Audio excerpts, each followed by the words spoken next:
Okay, we're live. Hi, this is William Ramsey. Welcome to William Ramsey Investigates. On today's show, I have a very special guest, a returning guest, somebody I've done now. Today, it'll be the 15th show, which is amazing. But we're going to talk about a book he just published. It's the third showing, so it's the third part of a series titled Hollywood Aliens and UFOs. This one is titled Hollywood Aliens and UFOs, third showing, Close Encounters of the 666th Kind. And then the last one, second showing, was subtitled The Spice of Alien Life. And the first one was The Day Stood Still. So we're going to talk about this one. Very interesting chapter. Obviously something of interest to me, which is UFO occult, something I've kind of looked into as well, but also some movies that I have not seen. But Ken can talk more about that. So Ken, Ammi, are you there? Yes, sir. Thanks for having me back. Yeah, well, thanks for coming. I'm delighted to have you back. I'm sure people at this point, if they've been on my podcast or broadcast, they know your name. Can you talk about kind of the arc of all three books and what led you to the third showing, Close Encounters of the 666th Kind? Yes, well, aliens and UFOs, all quote unquotes, has been an interest of mine since I was in the sixth grade. So it's kind of natural that, I can't claim ever since then I've always been on top of everything that's going on because, I have a life I need to live and all that stuff. But definitely been just a subject of interest of mine all along.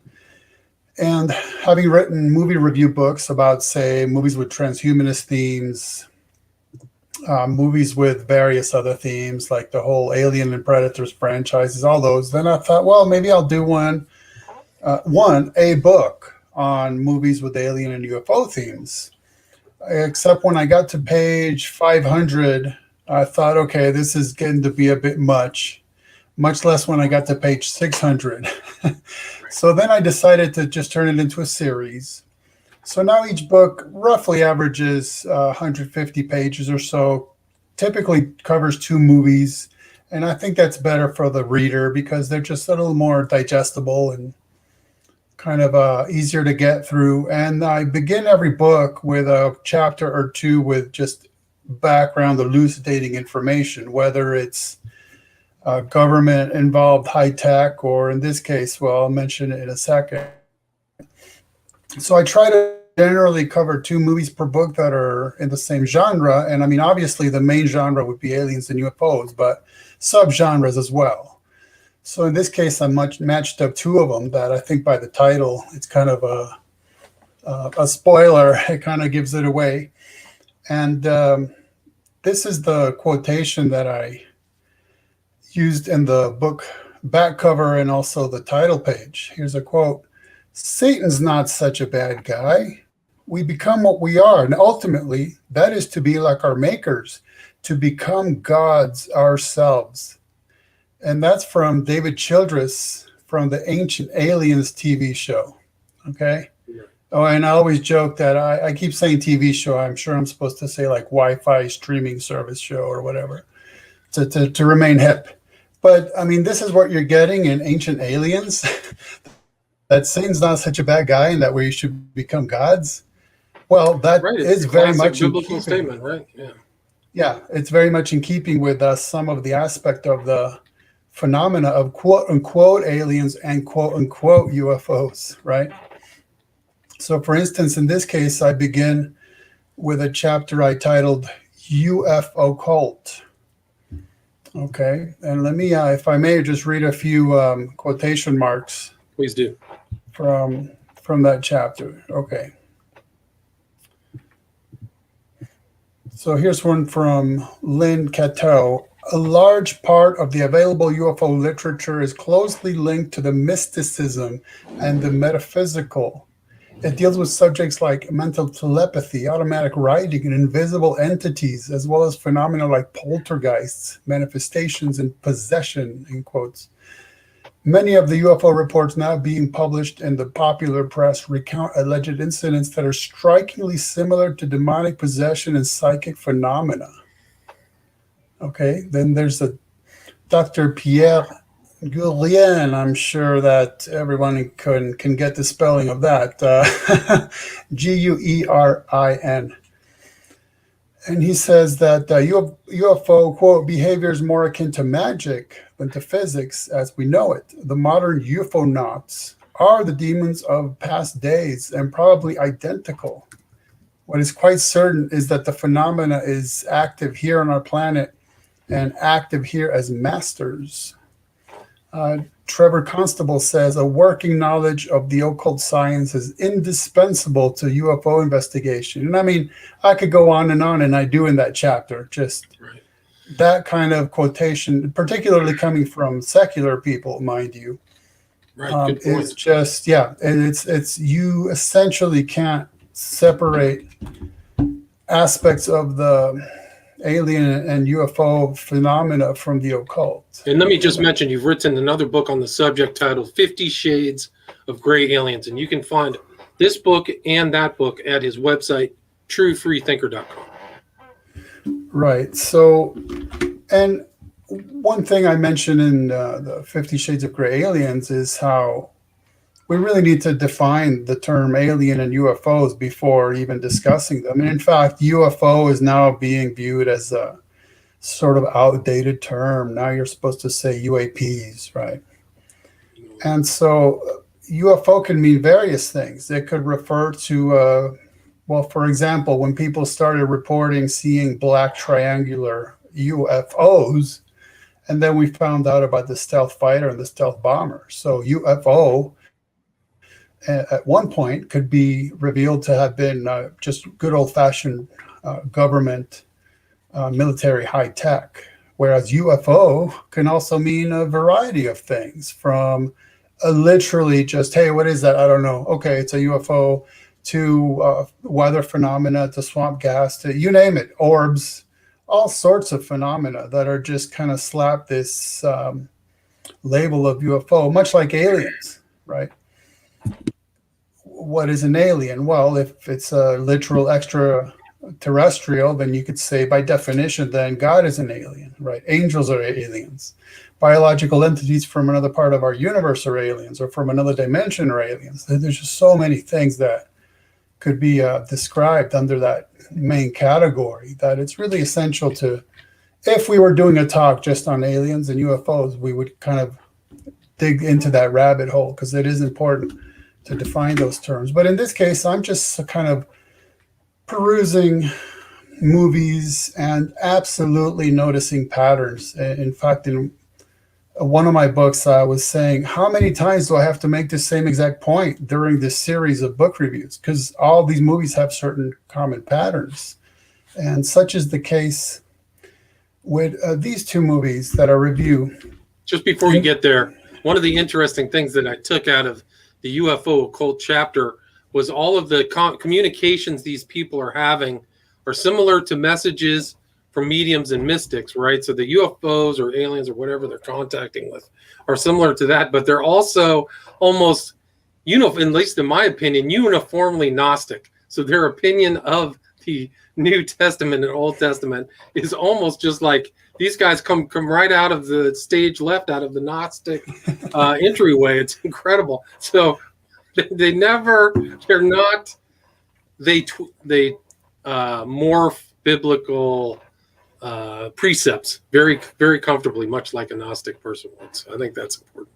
Sorry. So please go. No, not at all. That's an important point, and it does touch upon the movies reviewed in this book, in fact. So for example, you also have some research has been done on the fact that the names that these UFO related alleged intergalactic groups take, or the names of individual supposed aliens, are often the names of ancient gods and demons, right? Right. Like in the Billy Meyer case, Semyaza, which I've seen transliterated like 10 different ways, because it's a name that comes out of the book known as First Enoch, or Ethiopic Enoch. It's a pseudepigraphical text. And one of the main fallen angels in that book is Semyaza. I mean, you can't just accidentally happen upon a name like that, right? Right. Or the there's so many when you look that kind of are reminiscent of names of gods, goddesses, and demons or supposed Right, angels of days gone by. and you do see that theme in the movies that you cover in this, at least in the 6 Days on Earth movie. You see that same theme of these old gods being referenced. So I will say I selected 6 Days on Earth. Well, okay, I should say it's an Italian film, so it has like it's been transliterated various times in English. So the movie can be found as 6 Days on Earth or just 6 Days, and also Alien Possession. So I go, and it's by Varo Venturi, who essentially turned his real life worldview and philosophy about this issue into a movie. He calls it sci-real versus sci-fi, right? That's his concept, sci-real. So he's really putting forth beliefs he actually holds for real in the form of a science fiction movie. Oops. And the other movie, The Fourth Kind, I would say are extremely hardcore in a particular way that, for example, I know, and I know you know, people who at least claim to have suffered from tremendous trauma, particularly in their childhood, often related to ritualism, okay, like occultism. And I have a friend like that, particularly, who I wouldn't even want to mention these movies to him on the off chance he would venture out and try to watch them, because I know it would be, it would definitely cause him to dissociate. And I'm afraid of the kind of trauma he would have to face when watching these, because the way that they're done and the story they tell, it's very, very, very, very, very, very dark. And it leads to all kinds of issues of trauma and dissociation and possession and the occultism and everything you could imagine. So that's why I matched these two together. And I mean, you have explicit scenes in 6 Days on Earth of somebody having these memories of what are supposed to be gray aliens, right? And then like a reptilian alien as well. But they show up with like a pentacle on the front of their whatever alien attire. And like, well, what is that? What on earth is that about, right? And then the protagonist is seen undergoing an actual occult ritual right here on Earth. And so it's kind of combining these visions of manipulation by aliens, that's mental and physical, juxtaposed or really correlated with the occult rituals that are taking place right here on Earth. And that's kind of sort of the point of the thing, which is that they're kind of, they go hand in hand.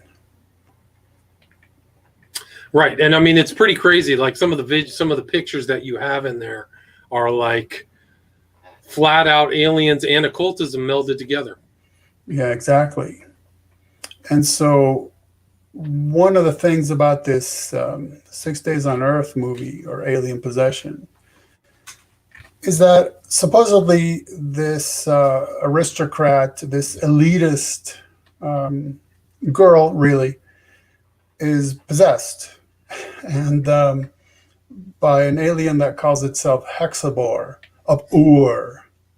Okay, Ur. So if you think back to Bible days, that's where God called Abram to leave, right? Abram, who was later named Abraham, that's exactly where he lived, in Ur of the Chaldeans. And God told him, get out of there. You need to start moving towards where eventually your ancestors are going to live, which is the land of Canaan that came to be known as Israel. So this alien is claiming to have been an entity from way, way, way back to the days of Ur. So you're talking millennia ago, and somehow it's still running around in disembodied form, possessing. So again, you have this thing about demonism and alienism, I guess, just joined at the melded hip. together, right? I mean, it is pretty incredible. I mean, it's like this guy. I mean, he has all this magical stuff interspersed as well, right? Trismegisto references Yeah, Hermes right. Trismegistus. Yeah, it's like I said, he's basically putting his real life conspiratorial type philosophies on screen, and so you see a lot of this coming out, even in subtle stuff. Like maybe most people would just run across that name of one of the characters in the movie Trismegistus and just not think anything of it, or Trismegista. But we understand that he's trying to tell us something occultic by that. And incidentally, the person who plays that particular character is the director. Oh, interesting. Yeah, so it's kind of interesting that he puts himself in his own movie, Right. portraying himself, elucidating some of these, like I said, real life views that he has. So yeah, that's how badly it seems to me he wanted to get the point across that this was real, is to say, look, here I am. I mean, I'm in my own movie telling you all this stuff. Right, and he also, what was this movie was from 2010, right? So it's fairly recent. I think it was 2010, right? Relatively. But so then it's like this theme that you have in the introductory chapter, some of these characters, Enki, Enlil. So you see going all the way back to Sumeria, right? Sumerian gods. Right. And again, those are just, in the movie, those are just the names of some of the characters. In this case, they're just a couple of 20-something club going DJ and rave attending guys. But if you think about their names and you wonder what that's all about, then that's the point. He's throwing these, he's kind of cryptically putting these names in the book for anyone who might actually recognize or think about or look into what they might mean. And what's the arc of the whole kind of narrative of how does the movie progress? I didn't quite pick that whole thing up. Well, it's basically a psychologist or psychiatrist who has been dealing with people who are claiming to be having experiences with alien abductions or just some kind of interaction with aliens. And then he ends up happening upon this girl. I'll say she's like maybe in her teens, late teens perhaps. And it ends up turning out that she's, like I said, an aristocrat. Her parents are elitists, and she's tied into an elitist bloodline. So then you got that whole thing in there, right? It's like he was got all the conspiracy themes and just threw it in like threw them in the blender and turned on the blender. Yeah, but I mean, for what it is, I think it's well done, and it's very captivating, I would say, and it's very emotive, right? Because it is a young girl who's going through all this suffering and trauma, and it makes you feel for her. And in the meantime, you also have the involvement of certain government agencies, secret agents going after them to try to get her because she's of course she's an aristocrat, and so you have from every angle, right? It's like Stranger Things or something like that. Yeah, right. And basically, they're just trying to figure out how to basically exorcise her of this alleged alien that claims to have been worshipped way back in the days of Ur. And I'm not sure that they exactly end up pinpointing, well, then what were you back then? Were you some guy? Were you a god, an alien? But I think one of the points is those lines are supposed to be blurred, where alien and God can basically are blurred into there's this entity and he's disembodied by this point and he's going around possessing people, and they take it to be an experience with alien abduction. But then again, we we've been saying all along. It's correlatable to the occultism and ritualistic. It's like trauma. SRA, satanic ritual Exactly. abuse, right? Yeah. Right. And that, by the way, even MIT in the early 90s did a study on the similarities between people who claim to have had encounters with aliens and people who claim to have been satanically ritually abused. MIT did that. It's not just something that we're saying or claiming or noticing. And so it's kind of interesting to see how that's made it into so many UFO and alien movies. I remember this, I don't remember the title, but I remember noticing that in one movie, the UFO, the underside of it was a pentacle. Well, come on, how in your face can they be, whether they're, and I mean, so I can say I'm noticing all this stuff. I don't know why anybody's doing this. I don't know if that was like, we're revealing what we know on the inside, or this is just kind of a hip, trendy point of view to take nowadays. So we'll put it in a movie. I mean, I don't know, but I'm just saying it was there, right? Right. No, it's there. I think there's another Spielberg movie that has the pedo symbols and all kinds of weird stuff, kids. So you kind of see those themes. This movie makes me think of Labyrinth with David Bowie, like kid going through the maze and all kinds of symbolism and cult references and things like that. Right. And they have like the sci-real, a new cultural revolution. So don't they have like other themes of that in here? Like, like blurring reality and fiction, right?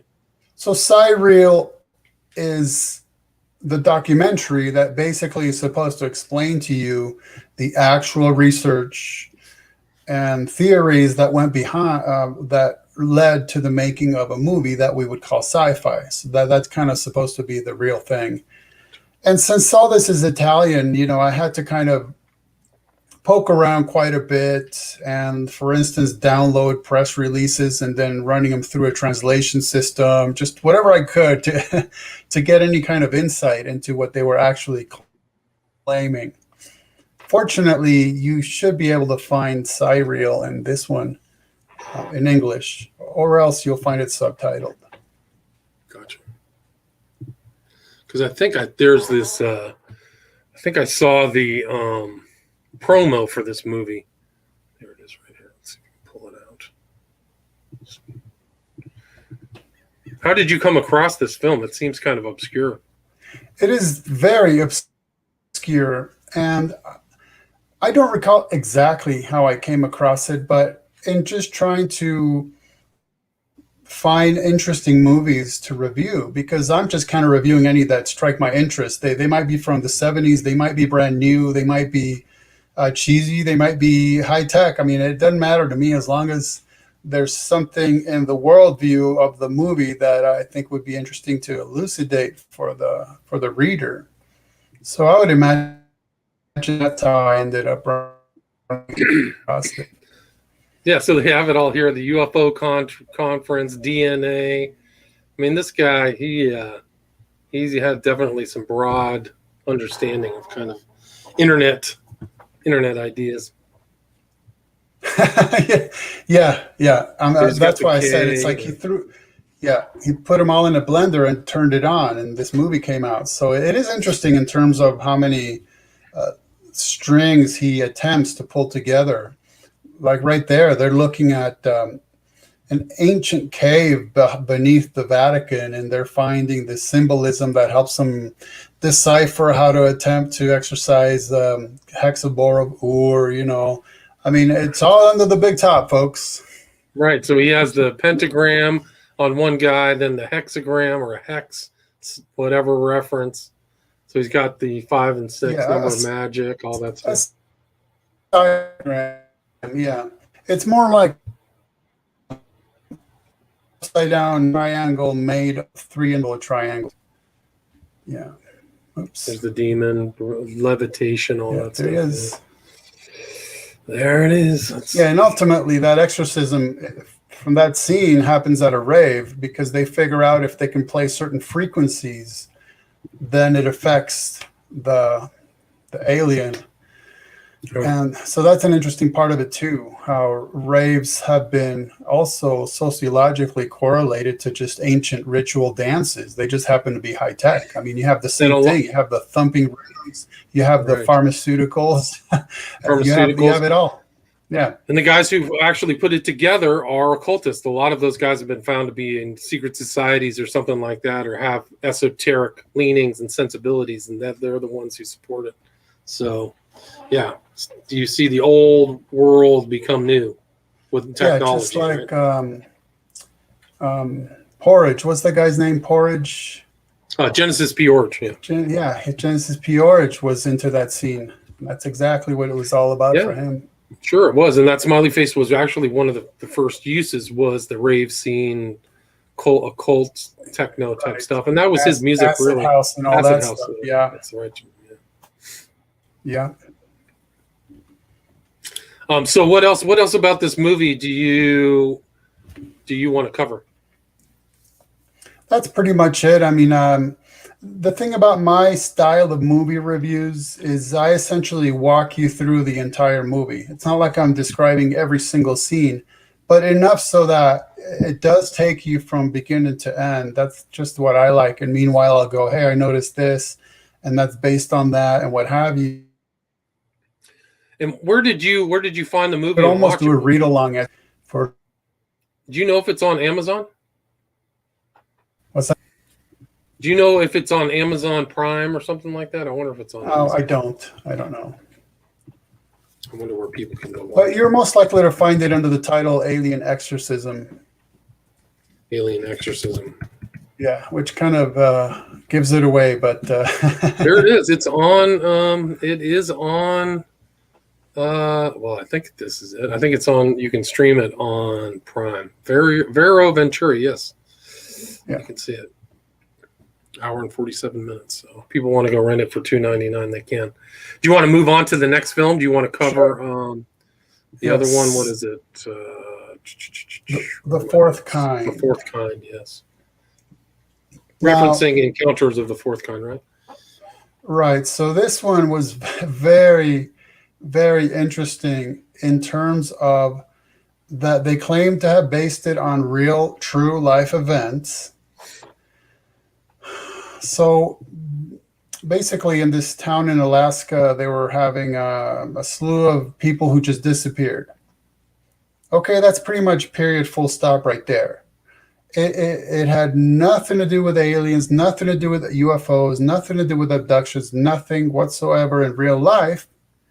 But then what the director did, who is Alatunde Osunsami, what he did is to say, okay, we're going to take that real life mystery and we're going to tie it into the abduction phenomena.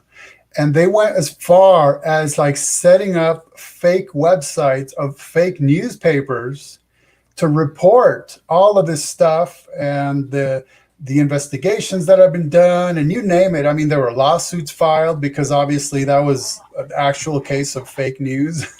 Right. And a lot of people up in Alaska were very upset because it was supposed to be Nome, Alaska, right? Nome. Yeah, Nome. And I mean, these were real people who lost real family and friends and co-workers, and now this guy's just turning it into a sci-fi movie about alien abductions. So it was really interesting how they went so far beyond just saying based on a true story, but they fabricated a phenomena. They fabricated a worldview of its own around those real life events. So that was really interesting. Yeah. Wasn't the narrative supposed to be like true, like real documentary, real-time documentary, almost like Blair Witch Project or something like that? Right. So for instance, they claim that there's this Dr. Abigail Tyler who experienced some of this because she was the town psychiatrist and she was dealing with people claiming to have all these weird experiences. So, but now in the movie, there's two different people that play Abigail Tyler. One of them is playing the allegedly real Abigail Tyler, and one of them is playing the movie Abigail Tyler. They're both the movie Abigail Tyler. There is no actual Abigail Tyler. But what the movie does is intersperse scenes of a supposed documentary style interview with the real one versus the dramatized scenes of the fake one. So even then, they're really kind of doing what is a form of misinformation or disinformation, right? Right. And even the director himself is the one interviewing the alleged real Dr. Tyler. So it's just like the other movie. It's just like the other one where the director's in the movie, 6 Days on Earth, right? Yeah, and even then, he's not playing himself as a director because he's using a different name even. So it's really contrived, and that's kind of what I found most interesting about it as far as the arc of storytelling, right? They made you really work to kind of figure out, well, wait a minute, what is actually going on and who's actually real and who's actually not, right? Because part of the story is that Dr. Tyler has a memory of an alien attack upon her home, and her husband ended up dead. But of course, the local authorities aren't buying that, so they're trying to figure out what on earth really did happen. Did she have anything to do with it? And then even when there's scenes of her memories of that event versus what allegedly really actually happened, you have this, again, this blurring of the lines between what's real and what's not, what's delusion, what is hallucination, what's just sort of half-baked memory versus what's real. And it's really throws you off. It's part of the reason I'm saying I wouldn't want certain people to watch this, because it would really mess with them, because some people have really experienced this sort of thing. Right. So it's like they're deliberately doing it kind of like as a psychological thing to trick the audience or mess with the audience, right? Right. Especially because while the movie was coming out, it was all about, well, this is real. This is based on real events. It's just dramatized. So that just was an extra layer of this, right? Right. I've never heard of either of those two movies. Like I had never heard, I don't even remember the fourth kind coming out. It must have been somewhere else. I don't know. But it does have, what does it have? Mila Jovovich. Yeah. Elias Koteas. I've heard of those. So I would say it's probably one of her least known movies, because she's a very popular actress. She's very well known for a lot of her movies, but this one is kind of like you have to kind of poke around a bit in order to find it. Right. But, I mean, I think she's in The Fourth Kind, and then the other one, what are those movies about? I can't remember. She's like the one that based on the video game. I think she's in that too. Yeah, the Umbrella Corporation and Resident Evil. Resident Evil, that's right. Yeah. And I mean, she's been on so many more, like Ultraviolet. She's always in these weird action movies, usually, which is weird. I don't know how she gets those ones. What else about? I mean, it's because she's physically capable of doing those kind of movies, and right. Some superficial males might find that she is somewhat alluring, whatever. Yeah, never know. What else about this film would you recommend? So now in this movie, one interesting thing is that as Dr. Tyler's trying to figure out what's going on, she runs across one of her husband's old books that is titled Dead Languages, Sumerian. And in there, she finds the phone number of a certain Dr. Oduzami. And so she contacts him, and she's trying to tell him that some of her patients are starting to speak in this bizarre language that's unknown to her. It turns out that it's Sumerian. So basically, that's why I put these two movies together, because you have the same exact concept, that these are actually alien gods from millennia ago on Earth, in the earliest of human civilizations, and they're still here, and they're coming back, and they're not very happy with us, and they're possessing us. And I mean, it's a whole same exact thing about occultism and the alien phenomena. I mean, it's all over this movie. That's the point of it. Yeah, that's amazing. Yeah, it's just like the stuff I wrote about in Global Death Cult, bringing back the dark gods, presencing the dark gods.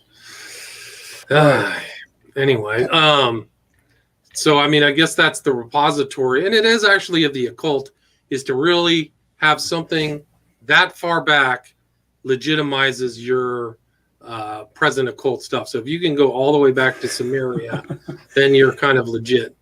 And you know what?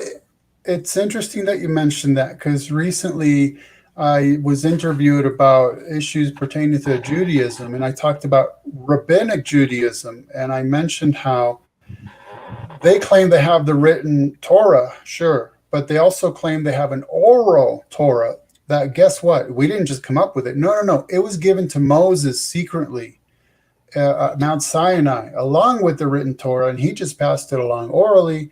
And then Kabbalists came along and said, well, guess what? Moses also received an oral mystical teaching on Sinai that he passed on secretly. And so it's this kind of building authority, right? It's like, we didn't just come up with this. It goes way, way back to Moshe himself.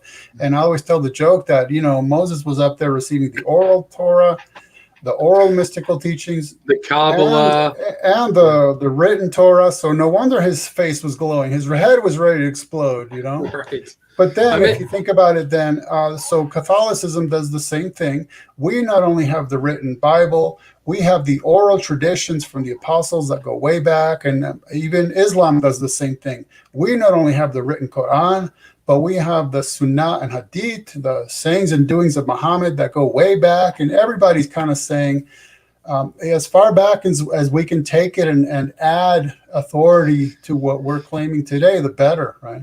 Right. I mean, it's amazing. And my understanding, somebody I interviewed said that the Christ's real contestation with a lot of these sources that he was up against, the rabbis, was because of the oral tradition that they claimed from Sinai. Yeah, in fact, you can discern that if you pay attention to when he says something like, it is written versus you have heard it said. That's a clue right there. Interesting. Oh, I didn't know that. Oh, that's fascinating. Yeah. I just had a discussion. Somebody, I mean, this is off topic, but I've done hundreds of hours of interviews.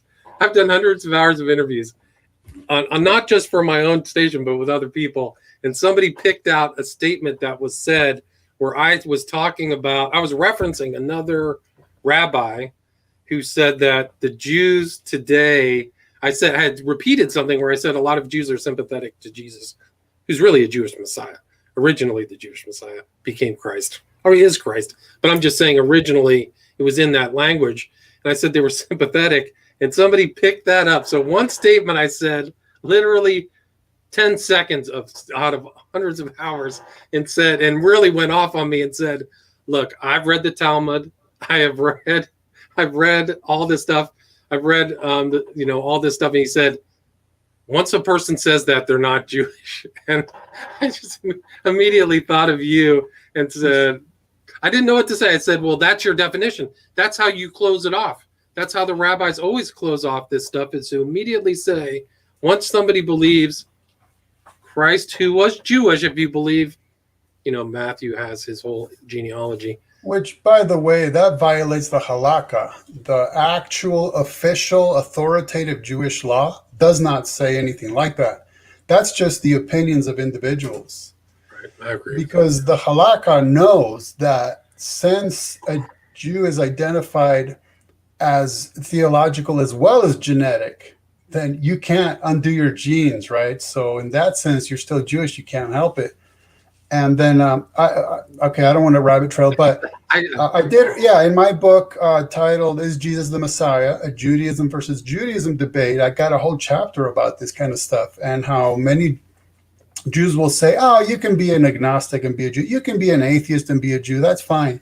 But if you claim Jesus is the Messiah, that's the cutoff point." Right. That's what this person was. Yeah, he was a very nice that's person. A popular, But I just thought it was interesting that somebody really went through all of my stuff to find that one thing. They didn't complain about suspect guests or me bungling something. It was that person is, once they say Christ is the Messiah, they're not a Jew. It's not that funny. It's too bad. Anyway. Another thing in this movie, The Fourth Kind, is these occurrences, these alien interaction occurrences, are happening right around 3 a.m. So it's always kind of like the witching hour or whatever. Exactly. The witching hour. I don't know if it's true, but people claim that the reason it's considered an occult thing, the witching hour, is because it's allegedly the reversal of the time Jesus was crucified.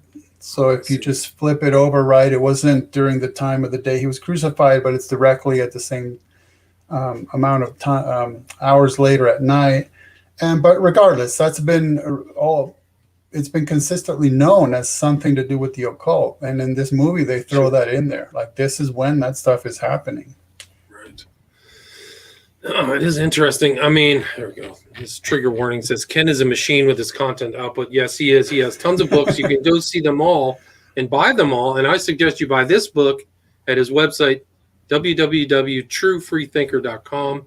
And you can sign up for his email. So he sends emails out so you can see what he's up to. I get his emails, see what other interviews he's doing and stuff like that. So go there, buy the books there, and sign up for his email newsletter.